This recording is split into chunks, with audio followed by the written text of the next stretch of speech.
La palabra al señor diputado Banossi. Comparte su tiempo con el diputado Pinedo. Gracias, señor presidente. Lamentamos tener que confesar de que pese a nuestra buena voluntad y a nuestro invariable propósito de no poner piedras en el camino ni palos en la rueda, no podemos en esta oportunidad hacer otra cosa más que votar por la negativa en la sanción en general de este proyecto de ley. Y eso es así, señor presidente y honorable Cámara, por una sencilla razón. Es una ley innecesaria. Las circunstancias que mediaban entre fines del 2001 y el 2002 eran distintas de las que vamos a encontrar en una legislación que vamos a dictar hoy para el 2005. Porque las cosas han ido encauzándose. No digo que estén resueltas, no digo que estemos en la plena normalidad, pero estamos en dirección hacia una normalización que hace innecesario acudir a medidas extremas. Y me pregunto si no será del caso que estemos recayendo en aquello que el muy sutil escritor Umberto Eco ironiza con una frase cuando dice: tanto hablamos de la crisis que hasta el concepto de crisis ha entrado en crisis. ¿No será que nosotros, de tanto proclamar y declarar emergencias, estamos poniendo en emergencia al propio concepto de emergencia? Esto no es un juego de palabras, señor presidente, sino que lo que queremos significar es que algo que en la tradición institucional estaba claro, que era distinguir entre las limitaciones normales y permanentes que todos los derechos y las libertades tienen, porque no existen derechos absolutos, sería una concepción antisocial, y las limitaciones anormales pero transitorias, hemos invertido el orden y la excepcionalidad se ha vuelto la regla. Y la regla, que sería la normalidad, se ha vuelto una situación muy ocasional, muy circunstancial y de tiempos remotos, porque no se la avisora. Esta, diríamos, inversión de los términos entre la normalidad y la anormalidad es sumamente peligrosa. Por eso la ley es innecesaria, porque ya hay facultades de sobra para afrontar lo que queda por delante. Y es peligrosa porque es como proclamar prácticamente que la tenemos que sancionar porque fracasan las cosas. Yo creo que esto no está en el ánimo de los que la propician, ni en el ánimo de los que la van a votar a favor. Pero a confesión de parte, relevo de prueba. Si en el año próximo, en el 2005, vamos a reiterar un nuevo pedido para que en el 2006 se sancione una legislación de este tipo, habrá que decir otra vez: estamos reconociendo el fracaso de toda una política conducente a salir de la crisis y no salimos de la crisis. Yo no creo que sea así. Lo que sí creo es que frente a la realidad de un poder ejecutivo fuerte, tenemos que tener un poder legislativo fuerte. Esta es una regla básica y fundamental para que las democracias constitucionales funcionen. Si el Ejecutivo es fuerte, el Legislativo y los demás órganos también tienen que ser fuertes. Y la regla de oro del equilibrio, es que a todo acrecentamiento del poder debe corresponder un vigorizamiento de los controles, un potenciamiento de las garantías y una acentuación de las responsabilidades. Y esa regla de oro nosotros no la cumplimos. Aquí lo único que parece crecer es el poder. El poder crece intermitentemente, permanentemente. Y no vemos que los otros factores del equilibrio crezcan en la misma proporción. Tampoco crece la riqueza creativa. Hay una ilusión de tal cosa. Tampoco crece la equidad. Hay poca equidad. Tampoco crecen las responsabilidades. No se ven a la vista. Entonces, señor presidente, ¿cuál es la conclusión? Que toda esta legislación de emergencia nos lleva a que, en el orden de las comparaciones internacionales, vamos disminuyendo la calidad de vida institucional de nuestro país. Es decir, si ya estaba baja, después de esta ley se va a medir con números negativos. Y esto es malo desde el punto de vista de la ponderación de la Argentina en el mundo y sobre todo en el mundo contemporáneo. Por eso, señor presidente, y termino redondeando esto, cuando uno piensa la evolución de otros países, Finlandia ni siquiera tenía independencia, era pobre, estaba acosada por países vecinos. Hoy es el número 1 en transparencia en el mundo.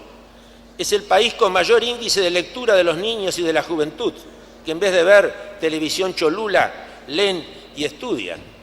Cuando uno piensa en Noruega, que recién el año próximo, 2005, va a celebrar el centenario de su independencia, y que era un país paupérrimo, y hoy es potente.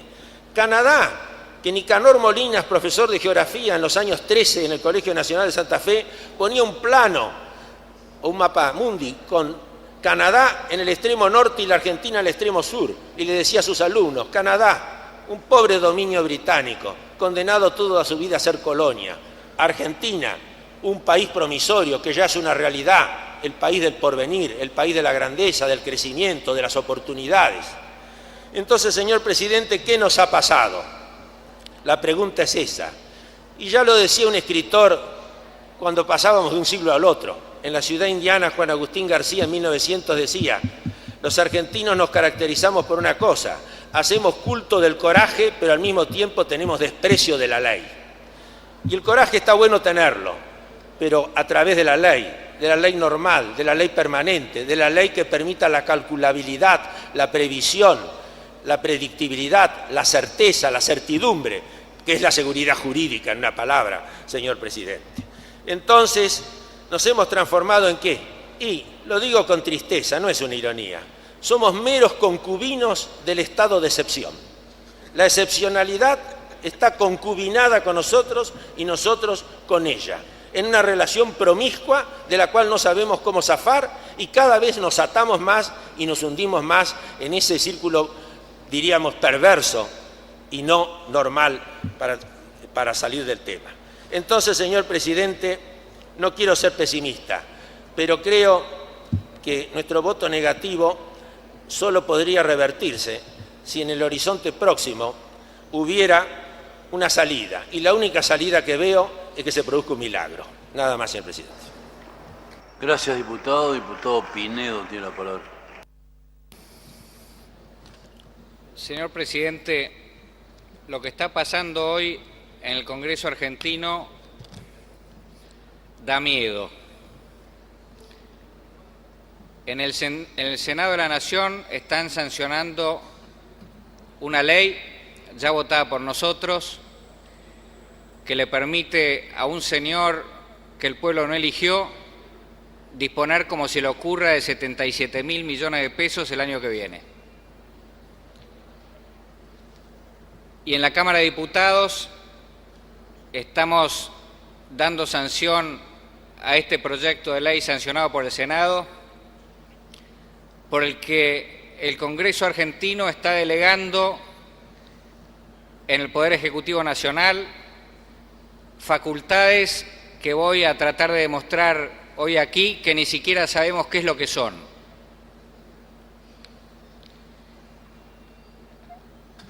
Son muchos los señores diputados que seguramente han oído hablar del Consenso de Washington. El Consenso de Washington fue una doctrina de la época del presidente Clinton, que se coordinaba con un libro de una especie de japo-americano que se llamaba Fukuyama, que se llama El fin de la historia. Sostenía que habíamos llegado ya a la democracia y al capitalismo, y que después de eso se acababa la historia. Era una especie de marxismo al revés, donde a la vuelta de la esquina por fin habíamos solucionado nuestras contradicciones y entrábamos en un momento de paz perpetua y de falta de discusión. El paradigma del Consenso de Washington, sin duda, era lo que estaba pasando en el principal enemigo de los Estados Unidos, de pocos días antes, que era el Imperio Soviético, que como se había destruido, estaba subsumida su representación en la República Rusa. Si ustedes recuerdan, señores diputados, señor presidente, eran esos los tiempos en que se pasaba del gobierno de transición de Gorbachov, que buscaba la transparencia, al gobierno de un señor que se llamaba Boris Yeltsin. Yeltsin fue el personaje político impulsado por el consenso de Washington y por los Estados Unidos en aquel momento. Y Yeltsin fue un señor que en su gestión política cumplió con determinados parámetros que el consenso internacional aplaudía, uno de los cuales era la libertad de flujo de capitales, otro de los cuales era la privatización, por ejemplo, del petróleo, que terminó increíblemente en manos de 5 familias.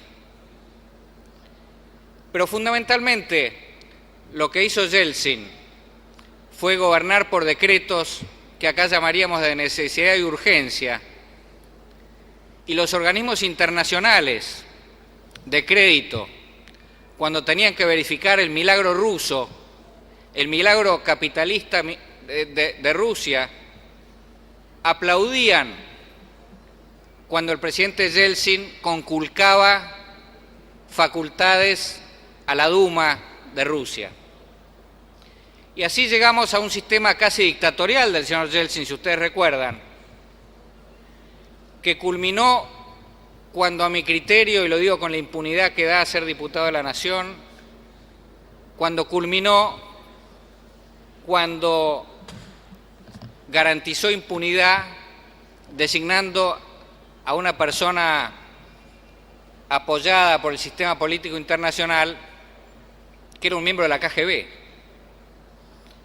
un catedrático norteamericano especialista en los temas rusos. Informaba en esos días que en Rusia se estaba discutiendo si se iba a profundizar la democracia o si no era mejor encontrar un Pinochet, esas eran las palabras que usaban, para garantizar las inversiones de los inversores extranjeros en Rusia. Y acá estamos, señor presidente, con los fraudes que estamos viendo y demás.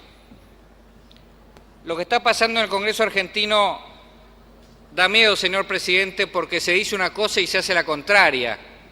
Y todos escondemos la cabeza como la avestruz abajo de la tierra, haciéndonos los otarios. El presidente Kirchner ganó la elección hablando de lo que había que hablar en la última campaña electoral presidencial, que era la calidad institucional. Y lo que se está haciendo hoy, pidiendo poderes de emergencia, aun cuando se sabe que no hay emergencia, y haciendo una cosa peor a la que me voy a referir enseguida, es destruir de manera casi definitiva la calidad institucional de la República. Hay gente que cree que el ejercicio del poder garantiza la prosperidad, y hay otra gente que cree, como los constituyentes del 53 y como nosotros, que lo que garantiza la prosperidad es el gobierno de la ley y el respeto de las instituciones. Hoy estamos votando acá, señor presidente, una norma por la que las provincias argentinas están perdiendo su facultad representativa. Hoy estamos votando aquí una norma en la que el pueblo argentino, por medio de quienes lo representan, está declinando la posibilidad de decidir cuáles son las reglas que lo van a regir. El pueblo lo votó al señor Kirchner para que administre y nos votó a nosotros para que legislemos. Y cuando nosotros le delegamos nuestras facultades inconstitucionalmente al señor Kirchner, lo que estamos haciendo es dejando al pueblo sin representación. No gobiernan las mayorías, porque yo ya sé cuál va a ser el discurso del presidente de la bancada mayoritaria. Acá nos han elegido a nosotros, acá somos nosotros la mayoría, acá vamos a votar, los hemos oído y embrómense. No gobiernan solamente las mayorías, gobiernan también las minorías, y la expresión de las minorías es parte de la expresión popular. La soberanía es la soberanía popular y no la soberanía de una mayoría circunstancial. Lo que estamos viviendo en el Congreso argentino da miedo, porque varios señores diputados han dicho que está en juego el artículo 29 de la Constitución Nacional, que es el que habla de considerar infames, traidores a la patria, a aquellos que pongan en manos de una persona el honor, la vida y el patrimonio de los argentinos. Y nosotros, señor presidente, llegamos a analizar la posibilidad de pedir a un juez de la República que analice si nosotros no estamos haciendo eso. No lo vamos a hacer, señor presidente. No lo vamos a hacer por dos cosas. Esta bancada, en primer lugar, tiene muy adentro suyo el concepto de unidad nacional para el futuro. Creemos que hay que llegar a acuerdos básicos de convivencia y de rumbo estratégico en la nación argentina. Y no lo vamos a hacer porque nosotros preferimos construir y no destruir, y no somos de los que hacemos política denunciando en los tribunales y no creemos en la judicialización de la política. Esperaremos nuestro turno para obtener apoyo popular en las elecciones del año que viene.